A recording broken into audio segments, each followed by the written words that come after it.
الحمد لله نحمده ونستعينه ونستغفره ونؤمن به ونتوكل عليه ونعوذ بالله من شرور أنفسنا ومن سيئات أعمالنا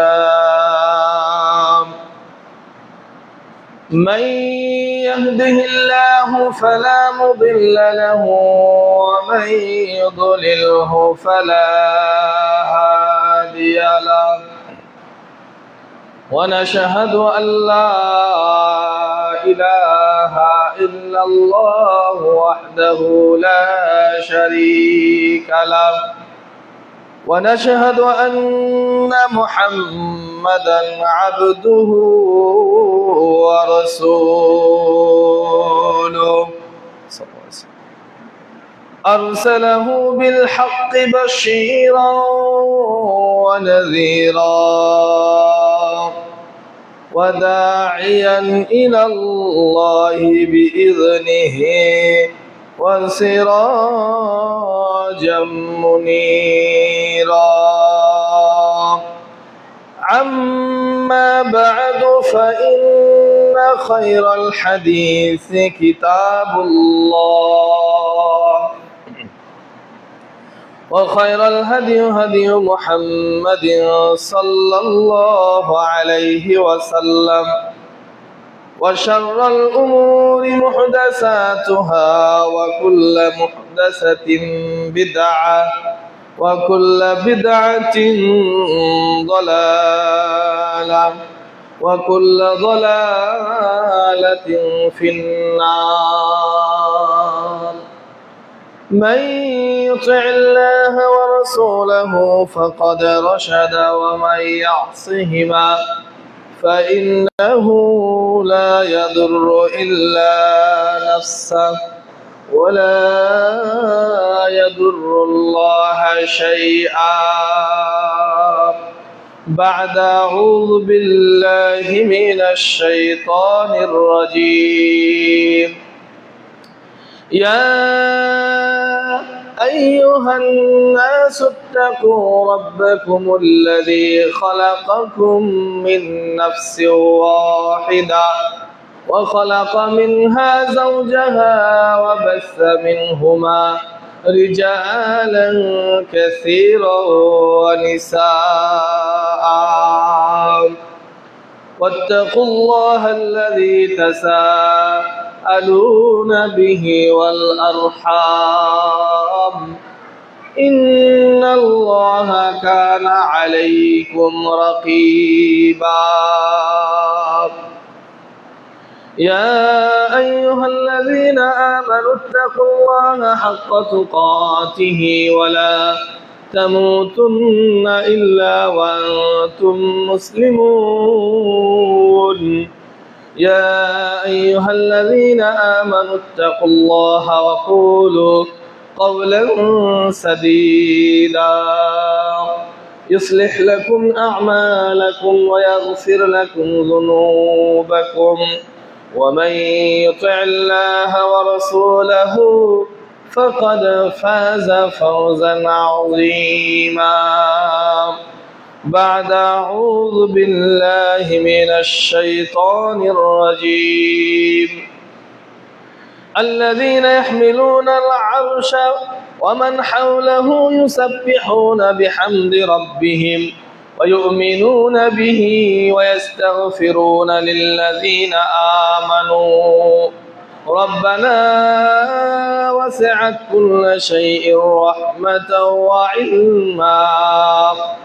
وعلما فاغفر للذين تابوا واتبعوا سبيلك وقهم عذاب الجحيم ربنا وأدخلهم جنات عدن التي وعدتهم ومن صلح من آبائهم وأزواجهم وذرياتهم إنك أنت العزيز الحكيم وقهم السيئات ومن تق السيئات يومئذ فقد رحمته وذلك هو الفوز العظيم إلى آخر الآية. وعن عبد الله بن عمر رضي الله عنه قال قال رسول الله صلى الله عليه وسلم من بات طاهرا بات في شعاره ملك فلم يستيقظ إلا قال الملك اللهم اغفر لعبدك فلان فإنه بات طاهرا رواه ابن ماجه. وعن أبي هريرة رضي الله عنه قال قال رسول الله صلى الله عليه وسلم إن الملائكة يصلون على أحدكم ما دام في مجلسه الذي صلى فيه ليقولون اللهم اغفر له اللهم ارحمه اللهم تب عليه ما لم يؤذ فيه أو يحدث فيه رواه البخاري إلى آخر الحديث. الحمد لله, যাবতীয় প্রশংসা, যাবতীয় সিফতসানা, যাবতীয় গুণগান সেই মহান রবের দরবারে যিনি আমাদেরকে সুস্থ রেখে সুস্থতার সাথে তার হুকুম পালন করার উদ্দেশ্য নিয়ে মসজিদে আসার, বসার, কিছু কথা বলা এবং শোনার জন্য তৌফিক দিলেন। সেজন্য অন্তরের অন্তঃস্থল থেকে শুকরিয়া আদায় করি, বলি আলহামদুলিল্লাহ। দরুদ ও সালাম বর্ষিত হোক আখিরি জামানার সর্বশেষ নবী নবী মুহাম্মদ, নবী আহমদ, নবী মুস্তাফা সাল্লাল্লাহু আলাইহি ওয়াসাল্লামের উপর। সকলে বলি আল্লাহুম্মা সাল্লি আলাইহি আল্লাহুম্মা বারিক আলাইহি। সম্মানিত উপস্থিত মুসল্লিনে কেরাম, আমি আপনাদের সম্মুখে কালামে পাক থেকে বেশ কয়েকটি আয়াত এবং রাসূলুল্লাহ সাল্লাল্লাহু আলাইহি ওয়াসাল্লামের মুখ নিঃসৃত অসংখ্য হাদিস থেকে দুখানা হাদিস পাঠ করেছি। এই আয়াত এবং হাদিসকে সম্মুখে রেখে আজকের খুতবার সংক্ষিপ্ত সময়ের আলোচ্য বিষয় ফেরেশতাগণ যাদের জন্য দোয়া ও ক্ষমা প্রার্থনা করেন। আল্লাহ তাআলা যদি তৌফিক দান করেন উল্লেখিত বিষয়ের উপর তথ্যবহুল আলোচনা করার জন্য চেষ্টা করব ইনশাআল্লাহ। ওয়া মা তাওফীকি ইল্লা বিল্লাহ আলাইহি তাওয়াক্কালতু ওয়া ইলাইহি উনীব। সম্মানিত উপস্থিত মুসল্লিনে কেরাম, পর্দার আড়ালের মা ও বোনেরা, অনেক আমল আছে, এমন আমল যে আমলগুলো করলে পরে নেকি তো পাওয়াই যায়, সাথে সাথে ফেরেশতা মণ্ডলীও আপনার আমার জন্য ক্ষমা প্রার্থনা করেন আল্লাহ তাআলার কাছে, আপনার আমার জন্য দোয়া করেন। আজকের এই আলোচনায় আমরা জানতে পারবো যে ফেরেশতাগণ কোন কোন আমলের জন্য, কোন আমল করলে, কোন কাজ করলে, কোন ইবাদত করলে পরে নেকি হয় এবং সাথে সাথে ফেরেশতারাও আপনার আমার জন্য দোয়া করেন এবং ক্ষমা প্রার্থনা করেন। তো প্রথম আমরা জানতে পারি বিভিন্ন হাদিস থেকে যে ফেরেশতাগণ একটা আমলের জন্য দোয়া করেন। সে আমলটা হলো, যখন আমরা ঘুমাতে যাই রাত্রিবেলা, এই ঘুমানোর সময় যদি আমরা ওযু করে পবিত্রতা অর্জন করে ঘুমাতে যাই, তাহলে ফেরেশতাগণ আপনার আমার জন্য দোয়া করেন। এক নম্বর পয়েন্ট, যে আমলের মাধ্যমে দেখেন শুধু ওযু করে ঘুমাতে গেলাম, তাহাজ্জুদ পড়লাম না, কোনো কিছুই করলাম না, এশার সালাত আদায় করে বাড়িতে গিয়ে খাওয়া দাওয়া করলাম, খাওয়া দাওয়া করার পরে ঘুমানোর আগ মুহূর্তে আমরা ওযু করে বিছানায় গেলাম ঘুমানোর জন্য, তখন এই আমলটা করার কারণে ফেরেশতা আপনার আমার জন্য দোয়া করবেন। হাদিসটি ইবনে মাজাহ ভিতরে আছে এবং সহিহ ইবনে হিব্বানের ভিতরেও এসেছে।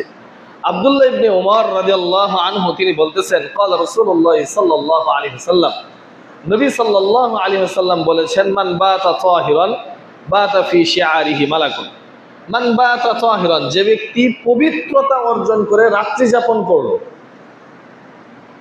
বাতা ফি শিআরিহি মালাকুন, তার শিওরে, তার মাথার কাছে, তার সাথে একজন ফেরেশতাও কি করে অবস্থান করতে থাকে। তারপর বলছেন, ফালাম ইস্তাইকিজ, যখন ওই ব্যক্তিটি জাগ্রত হয়, ঘুম থেকে যখন উঠে পড়ে জাগ্রত হয়ে যায়, ঘুম শেষ হয়ে যায়, ইল্লা ক্বালাল মালাক, তখন ফেরেশতা বলে, আল্লাহুম্মা গফির লি আবদিকা ফুলান, আল্লাহর কাছে দোয়া করবে, আল্লাহ আপনি আপনার অমুক বান্দাকে ক্ষমা করে দেন। কেন? ফাইন্নাহু বাতা তাহিরান, কেননা সে রাত্রি যাপন করেছে পবিত্রতা অবস্থায়। সুবহানাল্লাহ। অর্থাৎ অজু করে যদি আপনি আমি ঘুমাতে যাই, আল্লাহর ফেরেশতা আল্লাহর কাছে দোয়া করবেন, আল্লাহুম্মা গফির লাহু, আল্লাহুম্মা গফির লিআবদিকা ফুলান, হে আল্লাহ আপনি আপনার অমুক বান্দাকে ক্ষমা করে দেন, কেননা সে রাত যাপন করেছে অজু করে। সে যখন ঘুমাতে গিয়েছে তখন সে অজু করে পবিত্র হয়ে ঘুমাতে গিয়েছে।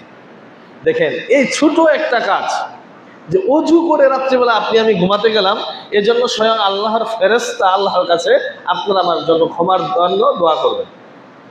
আপনি আমি দোয়া করলে হয়তো কবুল হতেও পারে, নাও পারে, কিন্তু স্বয়ং আল্লাহর ফেরেশতা যখন আপনার আমার জন্য মাগফিরাতের দোয়া করবেন, আশা করা যায় অবশ্যই এই দোয়া আল্লাহ দরবারে কি হবে, কবুল হবে। তারপর 2 নম্বর যে আমলের কারণে ফেরেশতা মণ্ডলী আপনার আমার জন্য দোয়া করেন, ক্ষমা প্রার্থনা করেন, সেটা হলো নামাজ আদায় করার পর, সালাত আদায় করার পর যেই জায়গায় বসে আমরা সালাত আদায় করলাম, সেই জায়গায় বসে যতক্ষণ পর্যন্ত জিকির আজগার করব, ততক্ষণ পর্যন্ত আল্লাহর ফেরেশতা আপনার আমার জন্য রহমত মাগফিরাতের দোয়া করতে থাকবেন। সুবহানাল্লাহ। আমরা তো অনেক সময় সালাত আদায় করে এত তাড়াহুড়া আপনার আমার, যে দ্রুত কিভাবে মসজিদ থেকে বের হবো এই চিন্তা ভাবনা করি, দ্রুত কিভাবে মসজিদ থেকে বের হবো, তাসবিহ তেলাওয়াত করি, হেঁটে হেঁটে গিয়ে আরেক জায়গায় যখন সুন্নাত পড়বো ওই পর্যন্ত হেঁটে যাই, তাসবিহ তেলাওয়াত করি।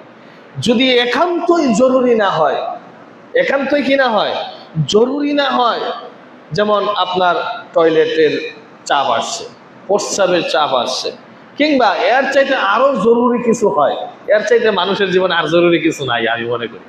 কারণ এটা মানুষের সাধ্যের বাইরে, এটা মানুষ কন্ট্রোল রাখতে পারে না। যখন টয়লেট বা প্রস্রাবের ব্যাগ আসে তখন মানুষকে সেই কাজে সাড়া দিতে হয়। এছাড়া তো আমি আর কোনো কাজ দেখি না। ওই দুনিয়াবি ব্যস্ততায় আপনি সময় নষ্ট করবেন, মসজিদে এসে সালাত আদায় করে তাড়াহুড়া সালাত আদায় করবে। অনেক মানুষ দেখবেন এমন ভাবে সালাত আদায় করে, যা খুবই দুঃখের একটা কারণ। কেননা নবী সাল্লাল্লাহু আল্লাহ তাআলা বলেছেন যে উদাসীনদের সালাত কোনো কাজে আসবে না, ফাওয়াইলুল লিল মুসাল্লিন, এরা ওয়াইল নামক জাহান্নামে যাবে।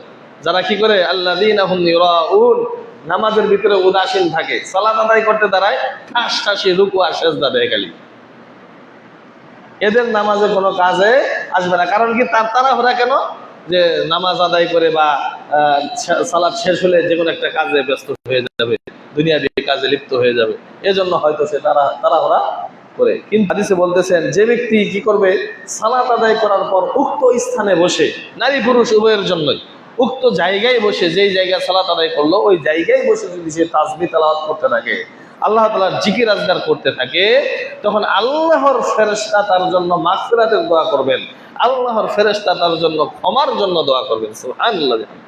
এই হাদিস আবু হুরায়রা রাদিয়াল্লাহু আনহু থেকে বর্ণিত, বুখারীর হাদিস। নবী সাল্লাল্লাহু আলাইহি ওয়াসাল্লাম বলছেন, ইন্নাল মালাইকা ইউসাল্লুনা আলা আহাদিকুম মা দামা ফি মাজলিসিহি আল্লাযী সাল্লা ফীহি ইয়াকুলুনা আল্লাহুম্মা ইগফির লাহু, আল্লাহুম্মা আরহামহু, আল্লাহুম্মা তুব আলাইহি। নবী সাল্লাল্লাহু আলাইহি ওয়াসাল্লাম বলছেন, যখন কোনো ব্যক্তি যেই জায়গায় সালাত আদায় করলো, সালাত আদায় করার পর থেকে নিয়ে সেখানে বসেই সে জিকির আজগার করতে থাকলো, তাসবিহ তেলাওয়াত করতে থাকলো, এই অবস্থায় ইয়াকুলুনা, তখন ফেরেশতা ওই ব্যক্তির জন্য দোয়া করে বলে, আল্লাহুম্মা ইগফির লাহু, হে আল্লাহ তুমি তাকে ক্ষমা করে দাও, আল্লাহুম্মা ইগফির লাহু, আল্লাহুম্মা আরহামহু, আল্লাহ তুমি তার উপর রহমত বর্ষণ করো, আল্লাহুম্মা তুব আলাইহি, আল্লাহ তুমি তার তাওবাকে কবুল করো। মা লাম ইউযি ফীহি আও ইহদিসা ফীহি, আর এই দোয়াটা ততক্ষণ পর্যন্ত ওই ব্যক্তি পেতে থাকে যতক্ষণ পর্যন্ত কোনো মানুষকে কোনো কষ্ট না দেয় এবং তার ওযু নষ্ট না হয়। মনে হয় ভালো করে বোঝাতে পারলাম না। নবী সাল্লাল্লাহু আলাইহি ওয়াসাল্লাম বললেন, কোনো ব্যক্তি সালাত আদায় করলো, সালাত আদায় করার পর ওই জায়গায় বসে যে ব্যক্তি আল্লাহর জিকির আজগার করলো, তাসবিহ তেলাওয়াত করলো, ফেরেশতা ওই ব্যক্তির জন্য দোয়া করে বলেন, হে আল্লাহ তুমি তাকে মাফ করো, তুমি তার উপর রহমত বর্ষণ করো, তুমি তার তাওবা কবুল করো। ফেরেশতা দোয়া করে যতক্ষণ পর্যন্ত আমরা তাসবিহ তেলাওয়াত করি বসে বসে। তাসবিহ তেলাওয়াতের ব্যাপারে আমরা জানি, যে ব্যক্তি সুবহানাল্লাহ, আলহামদুলিল্লাহ, আল্লাহু আকবার এইটা 33 বার পাঠ করার পর এবং শেষে কালেমা শাহাদাত দিয়ে 100 বার পূর্ণ করলো, ওই ব্যক্তির গুনাহ যদি সমুদ্রের ফেনা পরিমাণ হয়, আল্লাহ তাআলা সেই গুনাহগুলো মাফ করে দেন। সুবহানাল্লাহ। অথচ আমরা কিন্তু নামাজের পরে এই সময়টা দেই না। নামাজের পর যে 33 বার সুবহানাল্লাহ, 33 বার আলহামদুলিল্লাহ, 33 বার আল্লাহু আকবার আর শেষে কালেমা শাহাদাত, এই সময়টা আমরা অনেকেই দেই না। যদি এইটা তো করলাম, এটা করার কারণে নেকি তো হলোই, যে সমুদ্রের ফেনা পরিমাণ, কি পরিমাণ ফেনা সমুদ্রে আছে, সেই ফেনা পরিমাণও যদি আপনার আমার গুনাহ থাকে আল্লাহ মাফ করে দিবেন। শুধু তাই নয়, এই হাদিস থেকে আমরা বুঝতে পারলাম স্বয়ং আল্লাহর ফেরেশতা ওই যে জিকির আজকার করতেছি এর জন্য আলাদাভাবে দোয়া করতেছেন। সুবহানাল্লাহ। এছাড়াও নবী সাল্লাল্লাহু আলাইহি ওয়াসাল্লাম আরো বলেছেন, যে ব্যক্তি প্রত্যেক সালাতের পর আয়াতুল কুরসি পাঠ করবে, আল্লাহু লা ইলাহা ইল্লা হুয়াল হাইয়ুল কাইয়্যুম লা তাখুযুহু সিনাতু ওয়ালা নাওম, শেষ পর্যন্ত যে ব্যক্তি পাঠ করবে, ওই ব্যক্তি প্রত্যেক সালাতের পর পাঠ করবে, ওই ব্যক্তি জান্নাতে যায় না, কারণ তার বাধা হলো মৃত্যু, অর্থাৎ মারা যাওয়ার পরই সে জান্নাতে চলে যাবে। সুবহানাল্লাহ। তাহলে আয়াতুল কুরসি আমরা সকলে কি পারি? আমাদের উচিত এটা পাঠ করা, এটা শিখা, আয়াতুল কুরসিটা মুখস্থ করা। যাদের মুখস্থ, আরবি বুঝেন না, বাংলা লিখে নিবেন। ইমাম সাহেবকে একটু খাটাবেন মাঝে মাঝে, যে ইমাম সাহেব আমাকে আয়াতুল কুরসিটা একটু লিখে দেন, বাংলা করে লিখে দেন। অবশ্যই ইমাম সাহেব লিখে দিবে। যে কোনো মসজিদের ইমাম সাহেবকে বলবেন, শুধু আপনাদের ইমাম সাহেবকে বললে লিখে তো দিবেনই, অন্য মসজিদের ইমাম সাহেবকে যদি বলেন, ইমাম সাহেব হুজুর আমি তো আরবি দেখে পড়তে পারি না, আপনি যদি আরবিটার উচ্চারণ সুন্দরভাবে আমাকে লিখে দেন তাহলে এটা আমি শিখে নিতাম, অবশ্যই লিখে দিন। কিন্তু এরকম মানুষ পাওয়া যায় না, বিরল, এরকম মানুষ পাওয়া যায় না, খুবই কম। আচ্ছা, যাই হোক, যেটা বলতেছিলাম, যদি আপনি আমি সালাত আদায় করার পর ওই জায়গায় বসে তসবিহ তেলাওয়াত করি, তাহলে আল্লাহর ফেরেশতা আপনার আমার জন্য দোয়া করবেন, এই বলে যে আল্লাহুম্মা গফির লাহু, হে আল্লাহ তুমি তাকে মাফ করে দাও, আল্লাহুম্মা রহমহু, তার উপর রহমত বর্ষণ করো, আল্লাহুম্মা তুব আলাইহি, আল্লাহ তুমি তার তওবা কবুল করো। তাহলে আমাদের উচিত কিছু সময় হলেও ফেরেশতার দোয়া পাওয়ার জন্য সালাত আদায় করে বসে বসে কিছু হলেও তেলাওয়াত করা, 2-4 মিনিট হলেও তেলাওয়াত করা। কারণ যতক্ষণ আপনি আমি এই তাসবিহ তেলাওয়াত করব, যতক্ষণ পর্যন্ত আল্লাহর জিকিরে মগ্ন থাকব, ততক্ষণ পর্যন্ত আল্লাহর ফেরেশতা আপনার আমার জন্য দোয়া করবেন। সুবহানাল্লাহ বিহামদিহি। তারপর 3 নাম্বার যে আমলের কারণে ফেরেশতারা আল্লাহ তাআলার কাছে দোয়া করেন, সেটা হলো প্রথম কাতারে যারা দাঁড়ায়, সালাতের সময় প্রথম কাতারে যারা দাঁড়ায়, এই প্রথম কাতারের লোকদের জন্য আল্লাহর ফেরেশতারা বিশেষভাবে দোয়া করে থাকেন। আর আমরা তো মসজিদে এসে চিন্তা করি কাকে কিভাবে সামনে দেওয়া যায়, পিছনে থাকি, পিছন থেকে আরেকজনকে সামনের দিকে ঠেলি, সামনে আসুক আর না আসুক তাকে ঠেলতে থাকি, কিন্তু নিজে প্রথম কাতারে আসি না। এই ব্যাপারে বারা ইবনে আজিব রাদিয়াল্লাহু আনহু থেকে বর্ণিত, তিনি বলছেন, قال كان رسول الله صلى الله عليه وسلم يقول إن الله وملائكته يصلون على الصفوف الأول।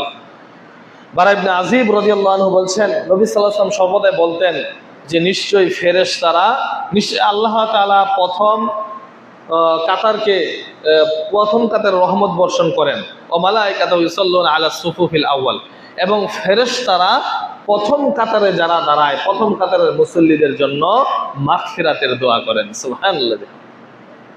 তাহলে এই হাদিস থেকে বুঝতে পারলাম, যারা আমরা প্রথম কাতারে দাঁড়াই, বিশেষ করে বিশেষ একটা ফজিলত আছে, যারা প্রথম কাতারে থাকে তাদের জন্য, তাদের উপর আল্লাহ রহমত বর্ষণ করেন, এবং ফেরেশতারা ওই প্রথম কাতারের ব্যক্তিদের জন্য দোয়া করে। কিন্তু এটা থেকে বঞ্চিত হলো দ্বিতীয় কাতারের লোকেরা।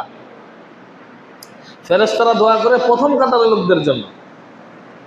সম্মানিত উপস্থিত মুসল্লিনে কারাম, তারপর 4 নাম্বার যে আমলের কারণে ফেরেশতারা আপনার আমার জন্য দোয়া করে, সেটা হলো কোনো মুসলিম ভাইয়ের জন্য যখন আমরা দোয়া করি, কোনো মুসলিম ভাই বিপদে আছে, আপদে আছে, বা এমনিতেই ওই মুসলিম ভাইয়ের জন্য আমরা দোয়া করলাম যে আল্লাহ তার গুনাহ মাফ করো, তার বিপদ আপদ দূর করে দাও, তার ব্যবসা বাণিজ্যে তুমি উন্নতি দান করো, প্রবাসে আছে যাতে সুস্থ থেকে টাকা ইনকাম করতে পারে, আবার দেশে যাতে ফিরে আসতে পারে।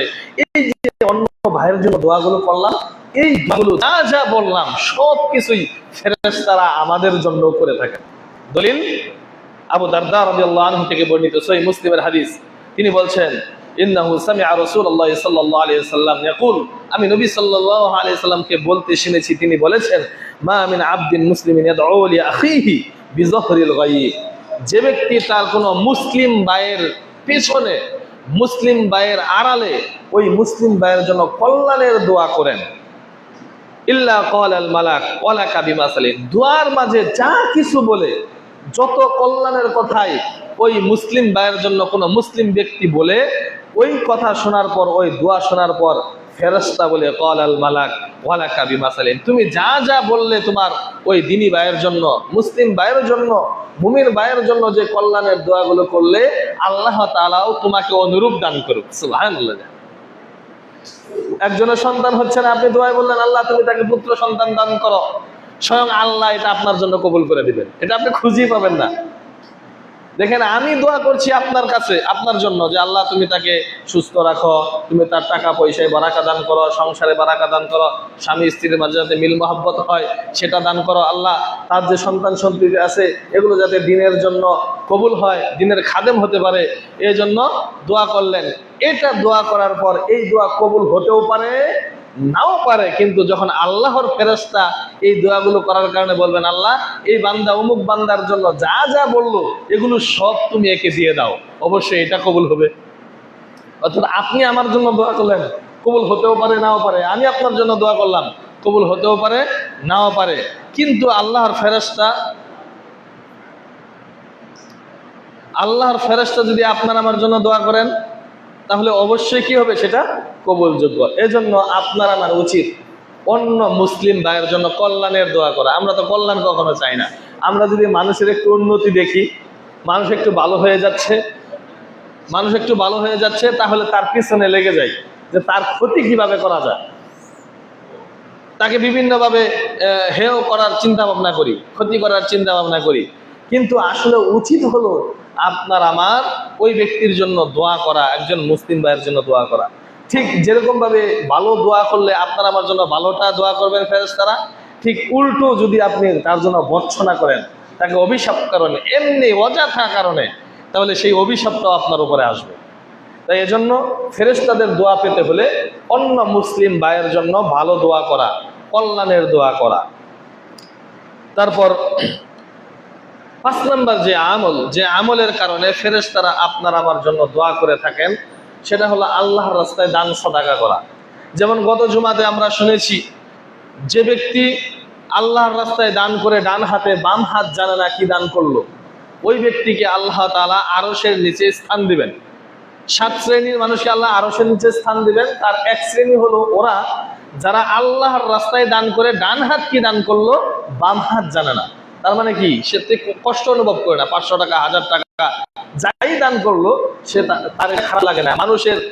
মানুষ দেখুক, মানুষ জানুক, মানুষ বুঝুক যে আমি এত টাকা দান করছি, এই করছি সেই করছি, এরকম মন মানসিকতা যার ভিতরে না থাকবে, এমনি যে আল্লাহর সন্তুষ্টির জন্য গোপনে 2-4 টাকা দান করলো, তার ডান হাত টের পেল না কি দান করলো, এই ব্যক্তিকে আল্লাহ তাআলা আরশের ছায়ার নিচে স্থান দিবেন।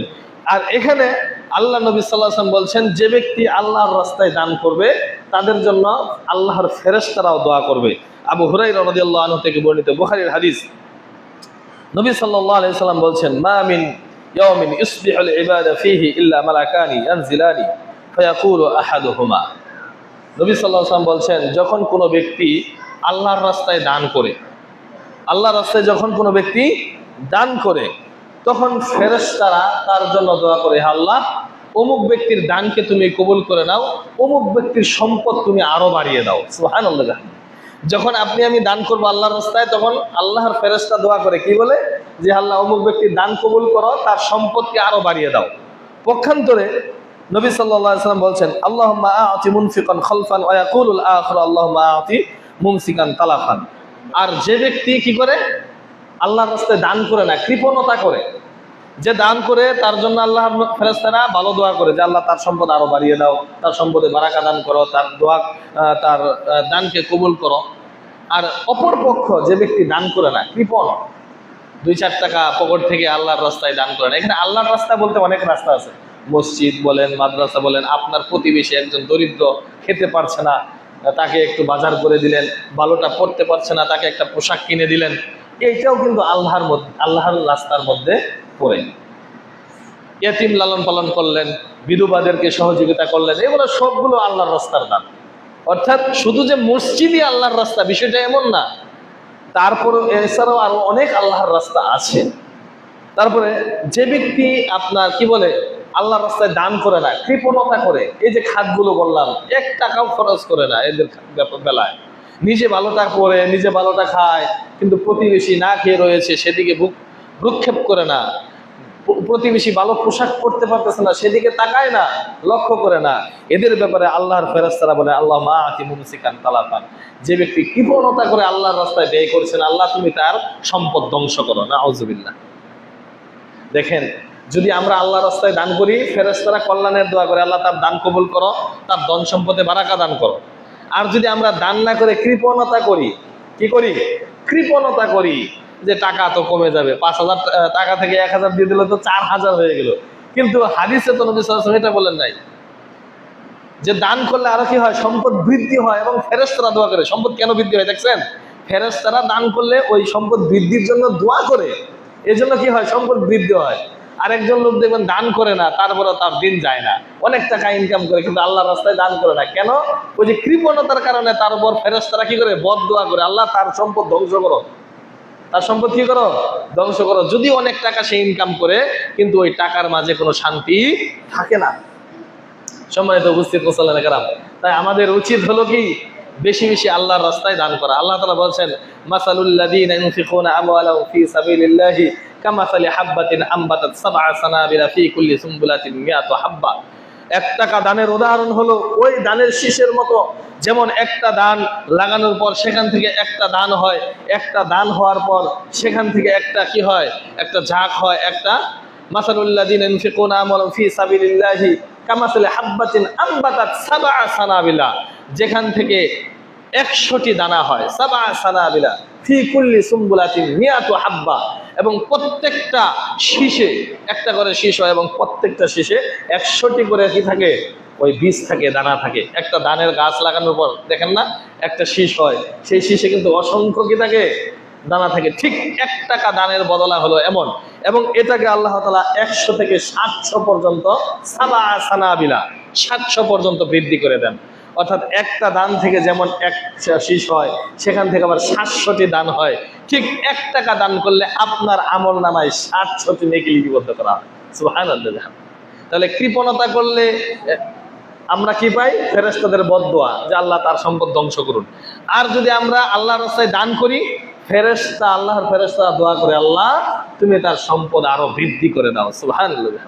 তাই ফেরেশতাদের দোয়া যদি আমরা পেতে চাই, তাহলে আমাদের করণীয় হলো আল্লাহর রাস্তায় বেশি বেশি করে দান করা। আল্লাহর রাস্তায় দান করা, সেটা যে কোনো খাতে হতে পারে। তারপর 6 নাম্বার যে আমলের কারণে আল্লাহর ফেরেশতারা আপনার আমার জন্য দোয়া করেন, সেটা হলো অসুস্থ ব্যক্তিকে দেখতে যাওয়া।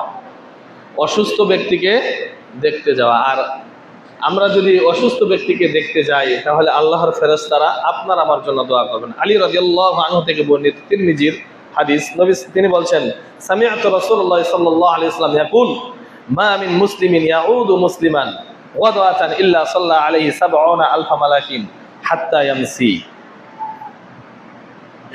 আলী রাদিয়াল্লাহু আনহু বলছেন যে আমি নবী সাল্লাল্লাহু আলাইহি ওয়াসাল্লামকে বলতে শুনেছি, তিনি বলেছেন, কোন মুসলিম ব্যক্তি অসুস্থ হওয়ার পর দেখতে যায়।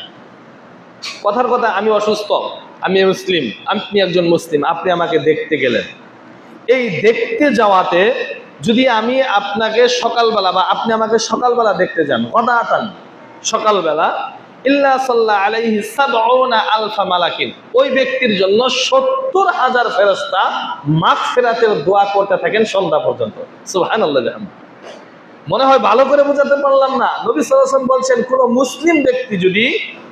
মুসলিম ব্যক্তি অসুস্থ হয়েছে, তাকে দেখতে যায় সকালবেলা, তাহলে 70,000 ফেরেশতা ওই ব্যক্তির জন্য মাগফিরাতের দোয়া সন্ধ্যা পর্যন্ত করতে থাকেন, যে ওই ব্যক্তি যেহেতু রোগী দেখতে গিয়েছেন এজন্য। তারপর বলছেন, ওয়াইন আদা আশিয়াতান ইল্লা সাল্লা আলাইহি 70 আলফা মালাকিন হাত্তা ইউসবিহা ওয়া কানা লাহু খলিফাতুন ফিল জান্নাহ। এবং যে ব্যক্তি সন্ধ্যাবেলা দেখতে গেল রোগীকে, কোন মুসলিম অসুস্থ রোগীকে সন্ধ্যাবেলা দেখতে গেল, ওই ব্যক্তির জন্য 70,000 ফেরেশতা সকাল পর্যন্ত মাগফিরাতের দোয়া করতে থাকেন। সুবহানাল্লাহি ওয়া বিহামদিহি। শুধু তাই নয়, তারপর নবী সাল্লাল্লাহু আলাইহি ওয়াসাল্লাম ওয়া কানা লাহু খলিফাতুন ফিল জান্নাহ, এবং তার জন্য জান্নাতে প্রস্তুত থাকে জান্নাতের ফলমূল। সুবহানাল্লাহি ওয়া বিহামদিহি। আপনি আমি রোগী দেখতে গেলাম, দোয়া করছে কে? 70,000 ফেরেশতা, একটা ফেরেশতা নয়। আপনি কিছু করেননি, এমনিতেই শুধু সন্ধ্যাবেলা বা সকালবেলা রোগীকে জিজ্ঞাসা করতে গিয়েছেন তোমার অবস্থা এখন কেমন, তুমি এখন কেমন বোধ করতেছ, তোমার কেমন লাগতেছে, এই সামান্য একটু কাজ, কিছুই নিয়ে যেতে হবে না, শুধু আপনি তার কাছে গিয়ে জিজ্ঞাসা করবেন তোমার এখন অবস্থা কি, তখন 70,000 ফেরেশতা সন্ধ্যা পর্যন্ত আপনার জন্য দোয়া করবে। সন্ধ্যাবেলা গিয়ে তাকে জিজ্ঞাসা করলেন তোমার এখন অবস্থা কি, তাহলে ওই সন্ধ্যা থেকে নিয়ে পরের দিন সকাল পর্যন্ত 70,000 ফেরেশতা আপনার আমার মাগফিরাতের জন্য দোয়া করতে থাকবেন। সুবহানাল্লাহ। সহজ মাধ্যম, যে মাধ্যমগুলোর মাধ্যমে আমরা ফেরেশতাদের দোয়া পেতে পারি, তার একটা মাধ্যম হলো রোগীদের দেখতে যাওয়া, অসুস্থ ব্যক্তিকে দেখতে যাওয়া। শুধু দোয়াই নয়, এবং তার জন্য আল্লাহ তাআলা, সে মারা যায়নি, দুনিয়াতে বেঁচে আছে, কিন্তু জান্নাতে তার জন্য ফলমূল রেডি করে রেখেছেন, যে মারা যাওয়ার পর জান্নাতে গিয়ে ওই ফল সে ভোগ করবে। আরেকটা হাদিস আলী রাদিয়াল্লাহু আনহু থেকে বর্ণিত, আবু দাউদে এসেছে, তিনি বলছেন মা মিন রাজুলিন ইয়াউদু মারিদান মুমসিয়ান ইল্লা খারাজা মাআহু ৭০,০০০ মালাকিন ইস্তাগফিরুনা লাহু হাত্তা ইসবিহা। নবী সাল্লাল্লাহু আলাইহি ওয়াসাল্লাম বলেন, কোন ব্যক্তি যখন কোন অসুস্থ ব্যক্তিকে দেখতে যায়, কোন ব্যক্তি যখন কোন অসুস্থ ব্যক্তিকে দেখতে যাওয়ার জন্য বের হয়, দেখতে এখনো যায়নি, তার সাথে সাক্ষাৎও হয়নি, কিন্তু বাড়ি থেকে বের হয়েছে যে আমি একজন অসুস্থ ব্যক্তিকে দেখতে যাব, ওই ব্যক্তির সাথে সাথে 70,000 ফেরেশতাও বের হয়। কত ফেরেশতা? 70,000 ফেরেশতা বের হয়। এবং আলফা মালাকিন ইস্তাগফিরুনা লাহু, এবং ওই ব্যক্তির জন্য দোয়া করতে থাকে হাত্তা ইউসবিহা, সকাল পর্যন্ত। ওয়া কানা লাহু খরিফুন ফিল জান্নাহ, এবং তার জন্য জান্নাতে জায়গা তৈরি করা হয়। খরিফুন ফিল জান্নাহ, তার জন্য জান্নাতে কি করা হয়? বাসস্থান তৈরি করা হয়। ওয়ামান আতাহু মুসবিহান খরাজা মাআহু ৭০,০০০ মালাকিন ইস্তাগফিরুনা লাহু হাত্তা ইউমসি ওয়া কানা লাহু খরিফুন ফিল জান্নাহ। আর যে ব্যক্তি সন্ধ্যাবেলা বের হয়, ওই ব্যক্তির সাথেও ৭০,000 ফেরেশতা বের হয়, এবং তার জন্য মাগফিরাতের দোয়া করতে থাকে সকাল পর্যন্ত, এবং তার জন্য জান্নাতে একটা ঘর, বাড়ি নির্মাণ করা হয়, বাগান নির্মাণ করা হয়। সুবহানাল্লাহ। দেখেন, অর্থাৎ দুটোটা হাদিস থেকে একটা বিষয় স্পষ্ট হলো, যদি আপনি আমি কোনো অসুস্থ ব্যক্তিকে দেখতে যাই, সাথে কোনো কিছু নিয়ে যাওয়া লাগবে না, কোনো টাকা পয়সাও দিতে হবে না, শুধু আপনি আমি গিয়ে ওই অসুস্থ ব্যক্তিকে জিজ্ঞাসা করব, খোঁজ খবর নিব যে তোমার এখন অবস্থাটা কি, তুমি কেমন বোধ করতেছ, তুমি ডাক্তারের কাছে গিয়েছিলে, ডাক্তার কি বলেছে, এই যে খোঁজ খবরটা নিলাম, এটা নেওয়ার কারণে আল্লাহর পক্ষ থেকে ৭০,000 ফেরেশতা দিন রাত আপনার আমার জন্য মাগফিরাতের দোয়া করতে থাকবেন। সুবহানাল্লাহ। আমরা তো অনেক সময় এরকম বলে ফেলি, আল্লাহ, অনেকে আছে এরকম, যে কারণ যদি কারোর সাথে শত্রুতা থাকে বা তার সাথে মনোমালিন্য হয়ে থাকে, আমরা অনেক সময় এটা বলি যে অসুস্থ হয়েছে, ভালো হয়েছে, তাড়াতাড়ি মরুক, এরকম অনেকেই বলে ফেলি। এটা বলাটা অনুচিত। একজন মুসলিম একজন মুসলিমের জন্য এই দোয়াটা করতে পারে না। যেমন কিছুক্ষণ আগে বললাম, যদি আমরা কোনো মুসলিমের জন্য কল্যাণের দোয়া করি, ফেরেশতারাও আপনার আমার জন্য কল্যাণের দোয়া করবে, আর যদি আমরা অকল্যাণের দোয়া করি, ফেরেশতারাও আপনার আমার জন্য অকল্যাণের দোয়াই করবে। অর্থাৎ আমার দোয়া কবুল হতেও পারে, নাও পারে, ফেরেশতার দোয়া নিশ্চিত কবুল। এজন্য কাউকে অভিসম্পাত করবে না, এমনিতেই মানুষকে অভিশাপ করা যাবে না। অনেক সময় মানুষ রাগান্বিত হয়ে বিভিন্ন রকমের অভিশাপ করে, অভিশাপ করা যাবে না, কাউকে অভিশাপ করবেন না। আল্লাহ তাআলার কাছে অপছন্দনীয় বান্দার একজন বান্দা হলো যে ব্যক্তি মানুষকে কথায় কথায় অভিশাপ করে, মানুষকে কথায় কথায় কি করে? অভিশাপ করে। মানুষকে অভিশাপ করা যাবে না। সম্মানিত উপস্থিত মুসল্লিয়ানে কেরাম, তাহলে ৬ নম্বর যে আমল সম্পর্কে আমরা জানলাম, যদি আমরা অসুস্থ ব্যক্তিদেরকে দেখতে যাই, তাহলে আল্লাহর ৭০,000 ফেরেশতা আপনার আমার জন্য দোয়া করতে থাকেন। সুবহানাল্লাহি ওয়া বিহামদিহি। তারপর ৭ নম্বর আমল, দ্বীনের দাওয়াত দেওয়া এবং মানুষকে দ্বীন শিক্ষা দেওয়া। দ্বীনের দাওয়াত মানুষকে দেওয়া এবং মানুষকে কি করা? দ্বীন শিক্ষা দেওয়া। এ ব্যাপারে আবু উমামা বাহিলি রাদিয়াল্লাহু আনহু থেকে বর্ণিত তিরমিজির হাদিস, তিনি বলেছেন আন্না রাসূলুল্লাহ সাল্লাল্লাহু আলাইহি ওয়াসাল্লাম, নবী সাল্লাল্লাহু আলাইহি ওয়াসাল্লাম বলেছেন, ফাদলুল আলিমি আলাল আবিদি কাফাদলি আলা আদনাকুম। নবী সাল্লাল্লাহু আলাইহি ওয়াসাল্লাম বলছেন যে আমাদের মাঝে এবং তোমাদের মাঝে যতটুকু পার্থক্য, এলেমওয়ালা ব্যক্তির তোমাদের একজন মূর্খ ব্যক্তির উপর এমন প্রাধান্য রয়েছে। মনে হয় বোঝাতে পারলাম না? নবী সাল্লাল্লাহু আলাইহি ওয়াসাল্লাম বলছেন যে সাহাবীদেরকে উদ্দেশ্য করে বলছেন, তোমাদের উপর আমার মর্যাদা, অর্থাৎ তোমাদের মর্যাদা তো আমার চাইতে কম, অর্থাৎ তোমাদের চাইতে আমি নবী মুহাম্মদ সাল্লাল্লাহু আলাইহি ওয়াসাল্লামের অনেক মর্যাদা আল্লাহ তাআলার কাছে বেশি। ঠিক একজন এলেমওয়ালা ব্যক্তি, যে ব্যক্তি এলেম শিখায়, এলেমের গুরু, যে ব্যক্তি এলম শিখায় এবং এলম শিখে, ওই ব্যক্তি, যে ব্যক্তি এলেম শিখায় না এবং এলেম শিখে না, তাদের কাছ থেকে আমার মতো, যেমন তোমাদের কাছ থেকে আমার মর্যাদা বেশি, তাদের মর্যাদা এমন বেশি যারা এলেম শিখায় এবং শিখে। তার মানে বোঝা গেল যারা ইলমের শিক্ষক, কোরআন হাদিসের শিক্ষক, তারা পৃথিবীর মাঝে সর্বশ্রেষ্ঠ মানুষ। যেমন নবী সাল্লাল্লাহু আলাইহি ওয়াসাল্লাম আরো বলেছেন, খায়রুকুম মান তাআল্লামাল কুরআনা ওয়া আল্লামা, যে ব্যক্তি কোরআন শিখে এবং শেখায় তারা হলো পৃথিবীর সর্বশ্রেষ্ঠ মানুষ, উত্তম মানুষ। এই হাদিসেও এটা প্রমাণ করছে যে ব্যক্তি ইলম শিখায় তাদের মর্যাদা হলো এমন যেমন তোমাদের মাঝে আমার মর্যাদা, অর্থাৎ সাহাবী তোমাদের চাইতে নবী মুহাম্মদ সাল্লাল্লাহু আলাইহি ওয়াসাল্লামের মর্যাদা যত বেশি, একজন ইলমের শিক্ষক, ইলমের ছাত্রর মর্যাদা আল্লাহ তাআলার কাছে, ইলমের শিক্ষক নয়, ইলমের ছাত্র নয়, তাদের চাইতে অনেক বেশি আল্লাহ তাআলার কাছে। তাহলে ইলমের শিক্ষকের মর্যাদা কি? যে ইলম শিখায় এবং শিখে। এখন আমি শিখাচ্ছি, আপনারা কি শিখতেছেন? তাহলে আপনারা, আমি শিক্ষক, আপনারা ছাত্র, তাহলে আল্লাহ তাআলার কাছে আপনারা অনেক প্রিয় একজন পাত্র। তারপর নবী সাল্লাল্লাহু আলাইহি ওয়াসাল্লাম সুম্মা ক্বাল, রাসূলুল্লাহ সাল্লাল্লাহু আলাইহি ওয়াসাল্লাম, ইন্নাল্লাহা ওয়া মালাইকাতাহু ওয়া আহলাস সামাওয়াতি ওয়াল আরদি হাত্তা আন-নামলা ফিল হুজরি ফি জুহরিহা ওয়া হাত্তা আল-হুত লিইউসাল্লুনা আলা মুআল্লিমিন নাসিল খায়র। নবী সাল্লাল্লাহু আলাইহি ওয়াসাল্লাম পরবর্তীতে বলতেছেন, এমনকি আল্লাহর ফেরেশতা মণ্ডলী, শুধু তাই নয়, আসমান জমিনের যত সৃষ্টি আছে, ওয়া আহলাস সামাওয়াতি ওয়াল আরদ, আসমান জমিনের যত সৃষ্টি আছে, শুধু তাই নয়, হাত্তান নামলা, গর্তের ভিতরে যে পিপিলিকা আছে, ও হাত্তাল হুত, এবং সমুদ্রের যে মাছগুলো আছে, সমুদ্রের যে সৃষ্টিগুলো আছে, ইউসাল্লুনা আলা মুআল্লিমিন নাসিল খায়র, যে ব্যক্তি মানুষকে কল্যাণ শিক্ষা দেয়, যে ব্যক্তি কল্যাণের শিক্ষক, ওই ব্যক্তির জন্য তারা সকলেই দোয়া করতে থাকে। সুবহানাল্লাহ। ফেরেশতারা দোয়া করেন কল্যাণের শিক্ষকদের, যারা মানুষকে কল্যাণ শিক্ষা দেয়, ভালো উপদেশ দেয়, তাদের জন্য ফেরেশতা মণ্ডলী দোয়া করে। আসমান জমিনে আল্লাহর যত সৃষ্টি আছে তারাও দোয়া করে। শুধু তাই নয়, গর্তের ভিতরের পিপিলিকা, সমুদ্রের মাছ সমূহ ওই ব্যক্তির জন্য দোয়া করতে থাকে, মাগফিরাতের দোয়া করতে থাকে, যারা মানুষকে কল্যাণ শিক্ষা দেয়। সুবহানাল্লাহ। তাহলে আপনি মানুষকে ভালো একটা কথা শিক্ষা দিন, ভালো একটা কাজ শিক্ষা দিন, তাহলে ফেরেশতারা দোয়া করবে। শুধু ফেরেশতারা নয়, আল্লাহর যত সৃষ্টি আছে সকল সৃষ্টি আপনার জন্য দোয়া করবে। তাহলে মানুষকে আমাদের কি করা উচিত? ভালো শিক্ষা দেওয়া উচিত। কিন্তু আমাদের মাঝে অনেক মানুষ এমন পাবেন যে মানুষকে সে ভালোটা শিক্ষা দেয় না। এমন মানুষ পাবেন, যদি তাকে জিজ্ঞাসা করেন যে তুমি ইয়াবা বা গাঁজা খাওয়া কার কাছ থেকে শিখেছো, বলবে অমুকে আমাকে শিখিয়েছে, অমুক আমার শিক্ষক। তোমাকে বিড়ি খাওয়া, সিগারেট খাওয়া কে শিখিয়েছে? বলবে অমুক আমার শিক্ষক।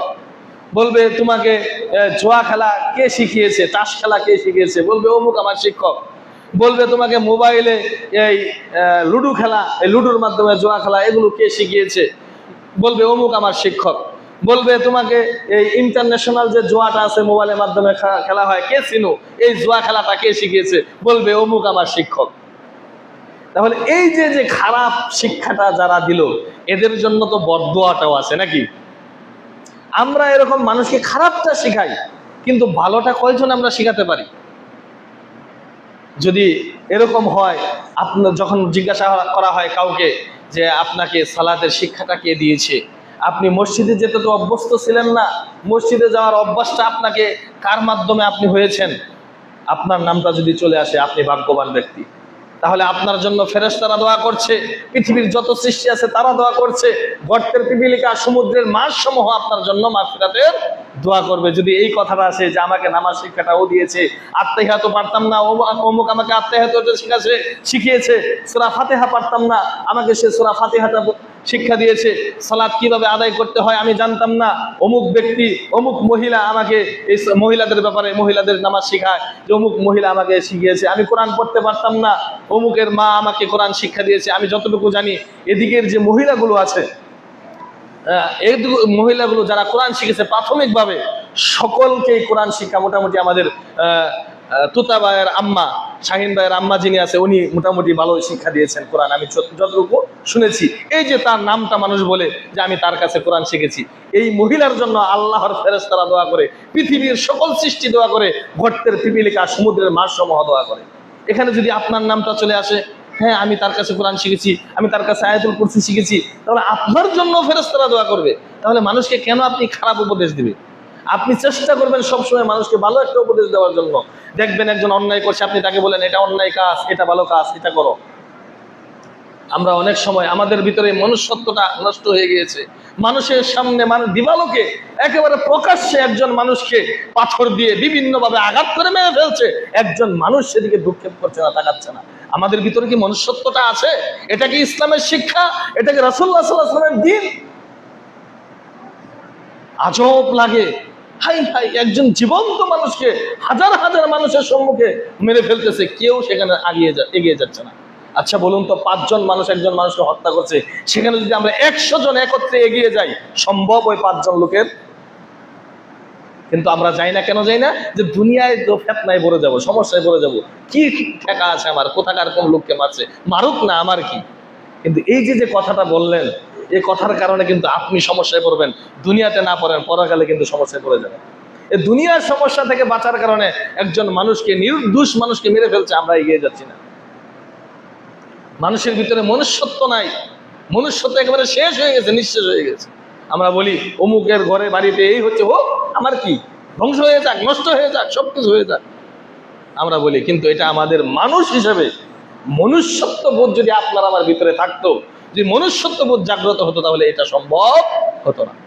সম্মানিত উপস্থিত মুসল্লানা কারাম, তাই বলতেছিলাম যে দ্বীনি দাওয়াত এবং মানুষকে দ্বীন শিক্ষা বা ভালো কাজের কথা উপদেশ দেওয়া আপনার আমার জন্য অত্যন্ত জরুরি। আল্লাহ তাআলা আমাদেরকে তৌফিক দান করুন। সম্মানিত উপস্থিত মুসল্লানা কারাম, সর্বশেষ 8 নম্বর যে আমলের মাধ্যমে আল্লাহর ফেরেশতারা আপনার আমার জন্য দোয়া করবে, সেটা হলো আল্লাহর বিধিনিষেধ মেনে চলা এবং ভুল হয়ে গেলে, যে কোনো কাজ করতে গিয়ে ভুল হয়ে গেলে সাথে সাথে তাওবা করা। আল্লাহ যে নিষেধগুলো করেছেন সেই নিষেধগুলো মেনে চলা, ভুল হয়ে গেলে আল্লাহ তাআলার কাছে তাওবা করা। যদি এই কাজটা আমরা করতে পারি, তাহলে স্বয়ং আল্লাহর ফেরেশতারা আপনার আমার জন্য দোয়া করবেন। এই ব্যাপারে সূরা মুমিন, অর্থাৎ এটার আরেকটা নাম আছে সূরা গাফির 7, 8, 9, এই 3টা আয়াতে আল্লাহ তাআলা বলছেন, আল্লাযীনা ইয়াহমিলুনাল আরশা ওয়া মান হাওলাহু ইউসাব্বিহুনা বিহামদি রাব্বিহিম। যারা আরশ বহন করে, আল্লাযীনা ইয়াহমিলুনাল আরশা, আরশ বহন করে একদল ফেরেশতা আছে। আল্লাহ তাআলা আরশকে যারা বহন করে রয়েছে, একদল ফেরেশতা আছে। আল্লাহর আরশটা কিন্তু এমনিতে কোনো জায়গায় স্থাপিত না, এটা ফেরেশতাদের কাঁধের উপরে রয়েছে, তারা বহন করে। আল্লাযীনা ইয়াহমিলুনাল আরশা ওয়া মান হাওলাহু, এবং এই আরশের চতুর্থ সাইডে যে ফেরেশতাগুলো আছে, বিহামদি রাব্বিহিম, তারা আল্লাহর প্রশংসা সহ তাদের রবের, ইউসাব্বিহুনা বিহামদি রাব্বিহিম, আল্লাহর তাসবিহ পাঠ করে, আল্লাহর প্রশংসা সহকারে তাদের রবের প্রশংসা করে থাকে।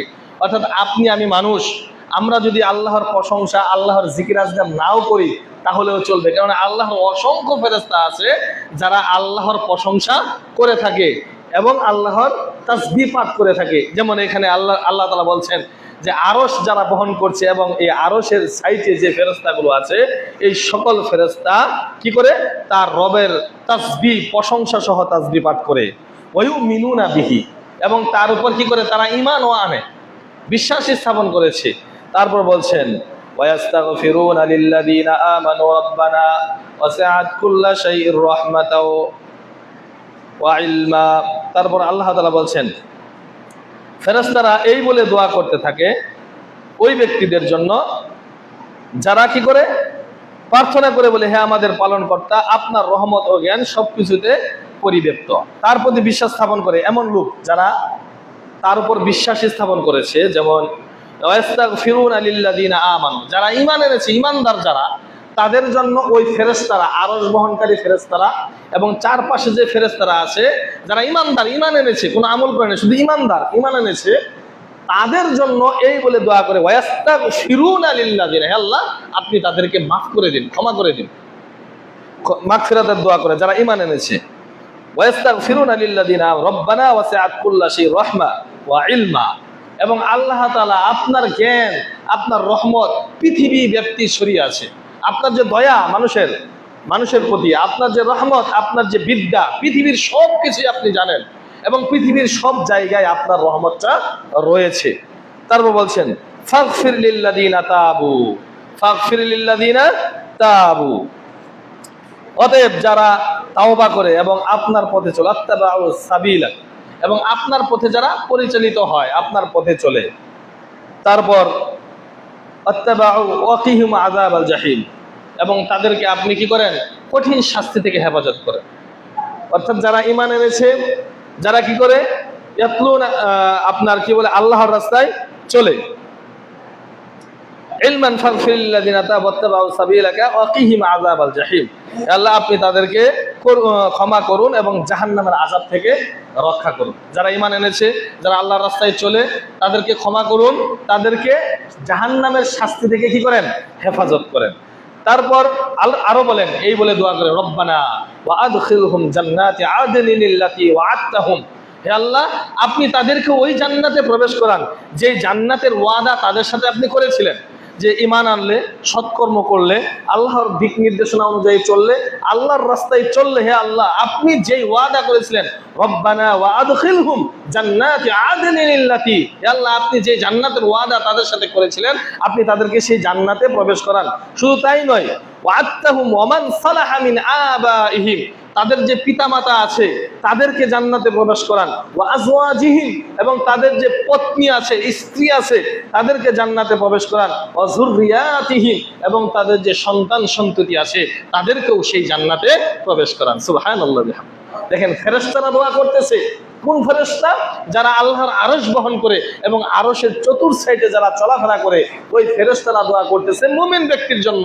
যে ব্যক্তি আল্লাহর বিধান মেনে চলে, যে ব্যক্তি আল্লাহর রাস্তায় চলে, ওই ব্যক্তির জন্য দোয়া করতেছে, রব্বানা ওয়া আদখিলহুম জান্নাতি আদনিল্লাতী ওয়া'আদতাহুম ওয়া মান সালাহা মিন আবাইহিম ওয়া আজওয়াজিহিম ওয়া যুররিয়াতিহিম ইন্নাকা আনতাল আজিজুল কারীম। মহান আল্লাহ সম্পর্কে ইন্নাকা আনতাল আজিজুল হাকিম।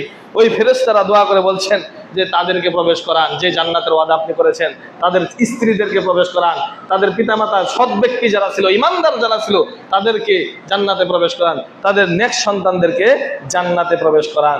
তারপর বলছেন ইন্নাকা আনতাল আজিজুল হাকিম, নিশ্চয়ই আপনি পরাক্রমশালী, প্রজ্ঞাময়। শুধু এইটুকুই নয়, আরো বলে থাকে ওয়াকিহিমুস সাইয়্যাত ওয়া মান তাকিস সাইয়্যাত ইয়াওমা ইযিন ফাকাদ রাহিমতা ওয়া যালিকা হুয়াল ফাওজুল আযীম। ফেরেশতারা এই বলে আরো দোয়া করতে থাকেন, হে আল্লাহ আপনি তাদেরকে অমঙ্গল হতে রক্ষা করুন। আপনি তাদেরকে কি করেন? অমঙ্গল, ওয়াকিহিমুস সাইয়্যাত, অমঙ্গল অর্থাৎ যেটা মঙ্গল নয়, তার জন্য কল্যাণকর নয়, সে অকল্যাণ থেকে তাকে রক্ষা করুন। ওমান তাকিস সাইয়্যাত ইয়াওমা ইযিন ফাকাদ রাহিমতা, মূলত সেই দিন যাকে অমঙ্গল থেকে রক্ষা করবেন, তার জন্য যেটা কল্যাণকর নয় সেটা থেকে রক্ষা করবেন। ফাকাদ রাহিমতা, মূলত তাকেই আপনি দয়া করে থাকবেন, সেই আপনার দয়া প্রাপ্ত হবে। অর্থাৎ কিয়ামতের দিন হাসরের মাঠে জাহান্নাম আপনার আমার জন্য, সকলের জন্য অমঙ্গল। কল্যাণ কি? ওই জাহান্নাম থেকে রক্ষা করে জান্নাতে দেওয়া, এটা হলো কল্যাণকর। আর যে যাকে আল্লাহ তাআলা এই অকল্যাণ থেকে অর্থাৎ জাহান্নাম থেকে বাঁচাবে, সেই হলো আল্লাহর রহমত প্রাপ্ত ব্যক্তি, এবং আপনি তার উপরে কি করলেন? রহমত করলেন। ওয়াযালিকা হুয়াল ফাওজুল আযীম। আর জাহান্নাম থেকে বেঁচে জান্নাতি হওয়াটাই সবচেয়ে বড় সফলতা। ওয়াযালিকা হুয়াল ফাওজুল আযীম। আপনি আমি সফলতা খুঁজি চাকরিতে, আপনি আমি সফলতা খুঁজি ব্যাংক ব্যালেন্সে, আপনি আমি সফলতা করি 2-4 তলার বিল্ডিং এর, আপনি আমি সফলতা খুঁজি দুনিয়াতে বেশি বেশি ইনকাম করার, আপনি আমি সফলতা খুঁজি ছেলে ভালো জায়গায় লেখাপড়া করছে, ছেলে ভালো টাকা ইনকাম করছে এই জায়গায়। কিন্তু সবচেয়ে চূড়ান্ত, সবচেয়ে বড় সফলতা হলো হাসরের মাঠে যেই দিন আল্লাহ তাআলা আপনার আমার জন্য কল্যাণকর কিছু দান করবেন, জাহান্নাম থেকে মুক্তি করে জান্নাতে দিবেন। এটা হলো সবচেয়ে বড় সফলতা। অর্থাৎ ফেরেশতারা এই বলে দোয়া করতে থাকে। যারা কি করে? যখন তারা আল্লাহর রাস্তায় চলে এবং ভুল হয়ে গেলে তওবা করে, ভুল হয়ে গেলে তওবা করে। এছাড়া তওবার আয়াত আমরা জানি অনেকে, এরকম একটা আয়াত আছে, ইল্লা মান তাবা ওয়া আমানা ওয়া আমিলা আমালান সালিহান ফাউলাইকা ইউবাদদিলুল্লাহু সাইয়্যাতিহিম হাসানাত। যে ব্যক্তি আল্লাহর রাস্তায় ঈমান আনলো এবং তওবা করলো, আল্লাহ তাআলা তার পিছনের সমস্ত গুনাহ খাতাগুলি মাফ করে দেন। শুধু মাফই করে দেন না, ওই গুনাহ সমপরিমাণ নেকিও তার আমলনামায় দিয়ে দেন। সুবহানাল্লাহ। তাহলে আমরা তওবা করলে ফেরেশতাদের দোয়া পাই। যদি আমরা আল্লাহর রাস্তায় চলি, স্বয়ং ফেরেশতারা আপনার আমার জন্য দোয়া করবেন। তাহলে আপনার আমার চলা উচিত কার পথে? আল্লাহর পথে চলা উচিত। নবী সাল্লাল্লাহু আলাইহি ওয়াসাল্লাম যেই রাস্তাটা দেখিয়ে দিয়েছেন সেই রাস্তায় চলা উচিত।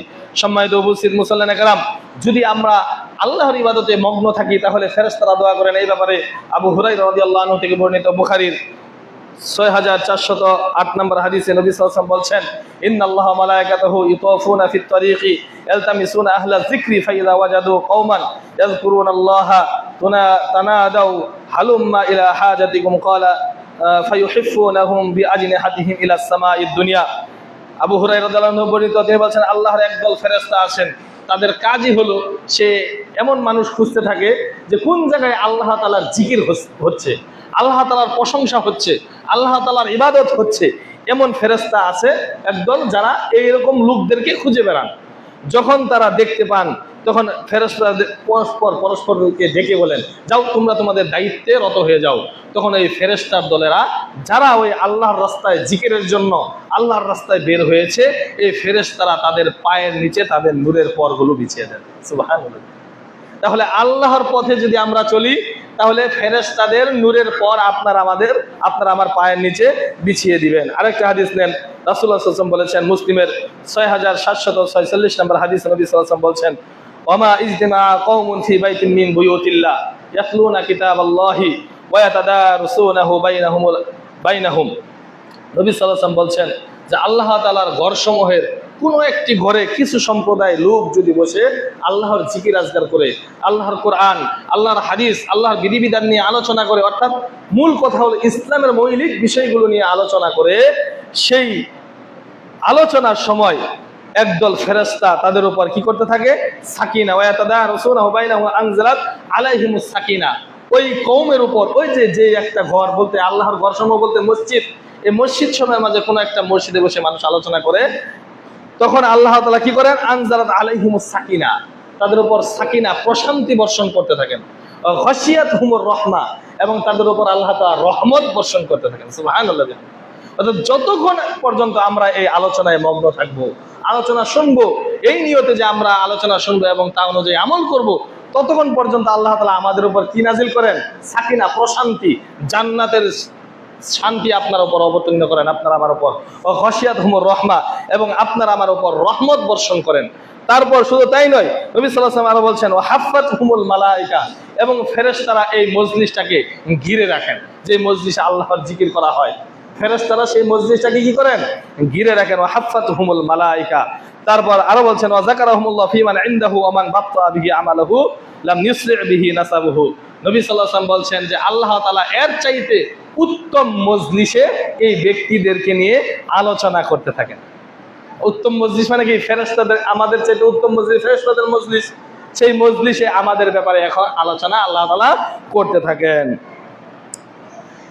তখন তারপর নবী সাল্লাল্লাহু আলাইহি ওয়াসাল্লাম বলছেন, এই লোকগুলো আমলের পিছনে যদি আবার যদি আপনার আমার আমল আপনাকে আমাকে পিছনে ফেলে দেয়, এরকম একটা মসজিদ হচ্ছে আমরা আসলাম না। যে অনেকে এখন আসতেছেন, অনেকে মসজিদে এখন আসতেছেন, প্রথম সময় আসেন না, তারা কিন্তু এটা থেকে বঞ্চিত। এজন্য নবী সাল্লাল্লাহু আলাইহি ওয়াসাল্লাম শেষের দিকে বলছেন যে ফামান ইনদাহু ওয়া মান বাত্তা বিহি আমালুহু লাম ইউসরি বিহি নাসাবুহু। যদি কারো আমল, যেহেতু আমরা পরে আসছি, এই আমলটা আমরা এই নেকির ভাগদার হব না, এই ফজিলতের ভাগীদার হব না। এজন্য বলছেন নবী সাল্লাল্লাহু আলাইহি ওয়াসাল্লাম, যদি কেউ কারো আমল তাকে পিছনে ফেলে দেয়, ওয়ালাম ইউসরি বিহি নাসাবুহু, তাহলে তার বংশমর্যাদা তাকে এগিয়ে দিতে পারবে না। অর্থাৎ আমলে যদি আমি পিছনে পড়ে যাই, যে আপনি কোন বংশের, আপনি চৌধুরী বংশের না কি বলে বিভিন্ন রকমের বংশ তো বাংলাদেশে আছে, ওই অন্য যে কোনো বংশেরই আপনি হন না কেন, আপনার আমল, আপনার ইবাদত যদি আপনাকে পিছনে ফেলে দেয়, এই বংশমর্যাদা আপনাকে এগিয়ে দিতে পারবে না। যদিও দুনিয়াতে আপনি সম্মান পেতে পারেন, কিন্তু পরকালে এই বংশ মর্যাদার কোনো কাজ চলবে না। যেমন হাদিসে এসেছে, নবী সাল্লাল্লাহু আলাইহি ওয়াসাল্লাম বলেছেন যে আল্লাহ তাআলা তোমাদের চেহারা দেখবেন না, আল্লাহ তাআলা তোমাদের সৌন্দর্য দেখবেন না, কিন্তু আল্লাহ তাআলা দেখবেন তোমাদের আমল, তোমাদের অন্তরের ভিতরে কি আছে সেটা। অর্থাৎ বংশ মর্যাদা দুনিয়াতে কাজে আসলেও পরকালে কোনো কাজে আসবে না। সম্মানিত উপস্থিত মুসল্লিয়ানে কেরাম, এই 8টি আমল যদি আপনি আমি করতে পারি, তাহলে আল্লাহর ফেরেশতারা আপনার আমার জন্য দোয়া করবেন। আবার আমরা শুরুতে যাই, 8টা আমল কি কি? 1 নম্বর আমল, যখন আমরা রাত্রিবেলা ঘুমাতে যাব, অজু করে ঘুমাতে যাওয়া। 1 নম্বর মনে রাখবেন, আমল 8টা করবেন, ফেরেশতাদের দোয়া পাবেন। 1 নম্বর আমল, অজু করে ঘুমাতে যাওয়া। 2 নম্বর আমল, নামাজ পড়ার পর, সালাত আদায় করার পর ওই জায়গায় বসে যতক্ষণ তাসবিহ তেলাওয়াত করব, ফেরেশতারা ততক্ষণ পর্যন্ত মাগফিরাতের দোয়া করবে। বলবেন আল্লাহুম্মা গফির লাহু ওয়ারহামহু আল্লাহুম্মা তুব আলাইহি, আল্লাহ তুমি তাকে ক্ষমা করো, তার উপর রহমত বর্ষণ করো, তার তাওবা কবুল করো। আর আমাদের কি, নামাজের সালাম ফিরে আসার সাথে তাসবিহ গুনতে গুনতে বারিন্দা যায়, তাসবিহ হাতে গুনতে গুনতে বারান্দায় যায়, বসে থাকবো তো পরের কথা। আবার চাষ চলে যায়, ঘন্টার পর ঘন্টা লুডু খেলাইতে পারি, চা খাইতে পারি, বসে থাকতে পারি, সেখানে মেধাই জিনিস কাজই করে না, যে আমি তো এখানে অলস সময় পার করছি। অথচ মসজিদে এসে সালাত আদায় করে হুড়মুড়ি কিভাবে বের হওয়া যায় সেই চিন্তা করি। তাহলে 2 নম্বর আমল হলো কি, সালাতের পর ওই জায়গায় বসে তাসবিহ তেলাওয়াত করা। 3 নম্বর আমল হলো প্রথম কাতারে দাঁড়ানো। সালাতের প্রথম কাতারে দাঁড়ালে ফেরেশতারা তাদের জন্য দোয়া করে। 4 নাম্বার, কারো জন্য, কোনো মুমিন ব্যক্তির জন্য দোয়া করা। যদি মুমিন ব্যক্তির জন্য দোয়া করি, ফেরেশতারা আপনার আমার জন্য দোয়া করবে। আল্লাহর পথে দান করা, আল্লাহর রাস্তায় দান করা 5 নাম্বার। 6 নাম্বার হলো অসুস্থ ব্যক্তিকে দেখতে যাওয়া, রোগীকে দেখতে যাওয়া। 7 নাম্বার, দিনের দাওয়াত ও দিন শিক্ষা দেওয়া মানুষকে দিনের দাওয়াত দেওয়া। একজন নামাজ পড়েন, আপনি তাকে নামাজের কথা বললেন। একজন ব্যক্তি দিন সম্পর্কে জানে না, তাকে দিন শিক্ষা দিলেন। 8 নাম্বার হলো আল্লাহর বিধিবিধান মেনে চলা এবং ভুল হয়ে গেলে তাওবা করা। এই 8টি আমল যদি আমরা করতে পারি, তাহলে আল্লাহ তাআলার ফেরেশতারা আপনার আমার জন্য দোয়া করবেন। আল্লাহ তাআলা আমাদের সকলকেই এই 8টি আমল করার মাধ্যমে ফেরেশতাদের দোয়া পাওয়ার ভাগীদার করুন এবং দোয়া পাওয়ার তৌফিক দান করুন। আমিন। ওয়া আখিরু দাওয়ানা আলহামদুলিল্লাহি রাব্বিল আলামিন।